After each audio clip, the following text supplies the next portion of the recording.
안녕하세요. 복 있는 사람이 즐기는 오늘의 큐티입니다.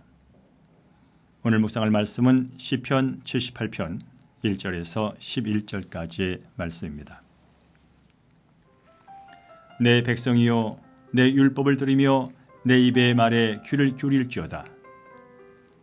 내가 입을 열어 비유로 말하며 예로부터 감추었던 것을 드러내려 하니 이는 우리가 들어서 아는 바요 우리의 조상들이 우리에게 전한 바라. 우리가 이를 그들의 자손에게 숨기지 아니하고 여호와의 영예와 그의 능력과 그가 행하신 기이한 사적을 후대에 전하리로다.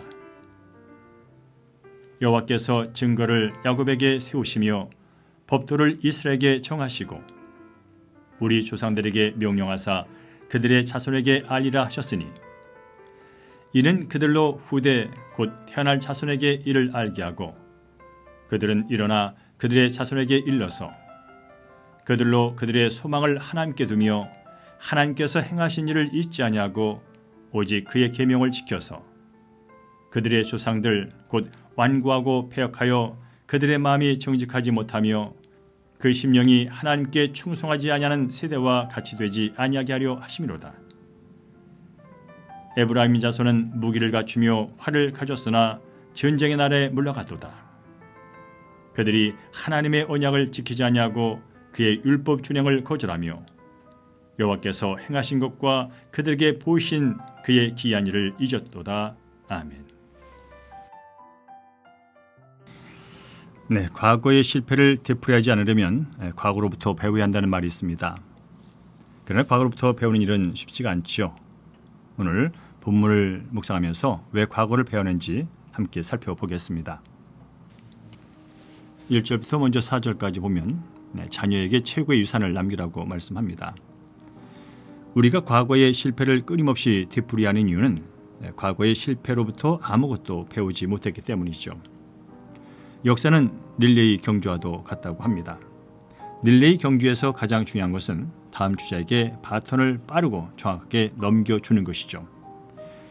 대개 자신이 바톤을 들고 뛸 때는 잘 붙잡고 있다가도 다음 주자에게 바톤을 넘겨줄 때 실수하기가 쉽습니다.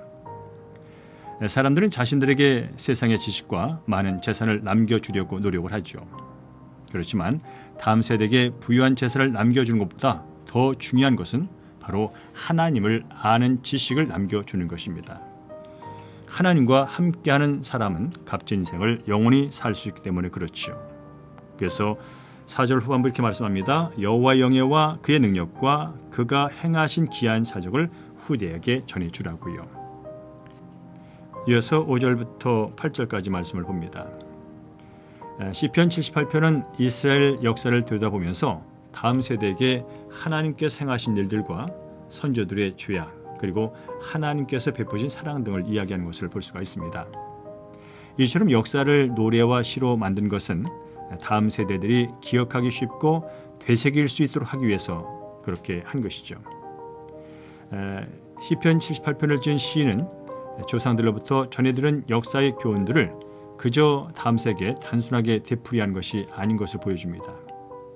하나님께서 행하신 일을 전해줌으로써 그래서 역사를 통해 하나님께서 자기 백성들을 어떻게 이끌어 오셨는지를 알게 하고 또 그런 하나님을 계속 경외하며 믿게 함으로 인해서 하나님의 은혜를 계속 받아 누리도록 하기 위한 것이죠. 그렇습니다. 오늘 본문은 6절에 보니까 이는 그들로 후대 곧 태어날 자손에게 이를 알게 하고 그들은 일어나 그들의 자손에게 일러서 그들로 하여금 소망을 하나님께 두고 하나님께 행하시는 일을 잊지 않고 계명을 지켜서 죄짓지 않게 하고 정직한 마음으로 하나님께 충성하는 그런 백성의 삶을 계속 살아가도록 하기 위해서 이렇게 하나님께 행하신 일을 전수하게 된다라고 말씀하고 있는 것입니다. 성도님은 지금 자녀들과 자손들에게 그리고 다음 세대에게 하나님의 말씀을 어떻게 전하고 있습니까? 그 전한 일에 어떤 힘을 더하고 있는지 함께 돌아봤으면 좋겠습니다. 자, 9절과 10절 말씀을 함께 보겠습니다. 에브라임 자손은 무기를 갖췄고 활을 가졌음에도 불구하고 전쟁에서 졌다 이렇게 표현을 합니다. 그 이유는 하나님의 언약을 지키지 아니하고 율법을 거절했고 그리고 하나님께서 행하신 일들을 그들이 잊었기 때문이라고 이렇게 9절부터 11절까지 말씀하고 있지요. 그러니까 한마디 말하면 에브라임 자손의 실패는 하나님을 전하지 않은 결과라고 말하고 있는 것입니다. 그렇습니다. 하나님의 백성의 가장 큰 힘은 하나님을 알고 기억하는 것입니다. 에브라임 지파에게는 전쟁에서 크게 패하고 비겁하게 도망친 과거가 있습니다. 무기가 없어서도 아니었고 전략이 없어서도 아니었습니다. 하나님의 말씀을 거역했고 하나님이 하신 일들을 잊었기 때문입니다. 하나님에 대한 망각이 모든 무기와 전략을 무용지물이 되게 한 것이죠. 말씀을 기억하는 사람이 하나님과 동행하는 사람입니다. 말씀을 품고 사는 사람이 하나님의 마음을 헤아려서 그분의 뜻에 순종하며 사는 사람입니다. 따라서 말씀을 기억하는 곳에는 항상 어디에나 하나님의 역사가 나타나게 되는 것이죠. 오늘 하루도 하나님의 말씀을 기억할 뿐 아니라 그 말씀을 자녀들과 다음 세대에게 부지런하게 전수하는 그런 한날 되기를 주의 이름으로 축원합니다. 말씀 기억하면서 적용 질문 함께 하겠습니다. 자녀들과 다음 세대에게 말씀을 전하는 일에 어떻게 힘쓰고 있습니까? 자녀를 하나님의 자녀로 양육하기 위해서 가정에서 가장 중요하게 가르쳐야 할 것은 무엇입니까? 함께 기도합니다. 이 시간 함께 하시는 하나님 아버지를 찬양합니다. 하나님을 알고 하나님께서 행하신 일을 깨달을 수 있도록 그것을 전해준 믿음의 선조들이 계셨음을 감사합니다. 하지만 저희들은 하나님께서 주신 그 은혜를 잊어버리고 후손들에게 온전히 주의 명령과 말씀을 전하지 못한 것을 회개합니다.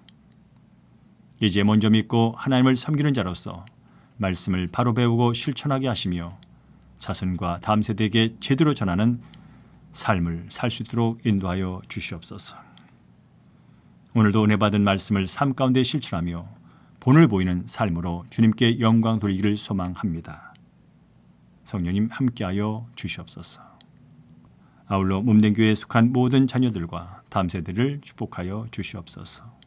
예수님의 이름으로 기도합니다. 아멘.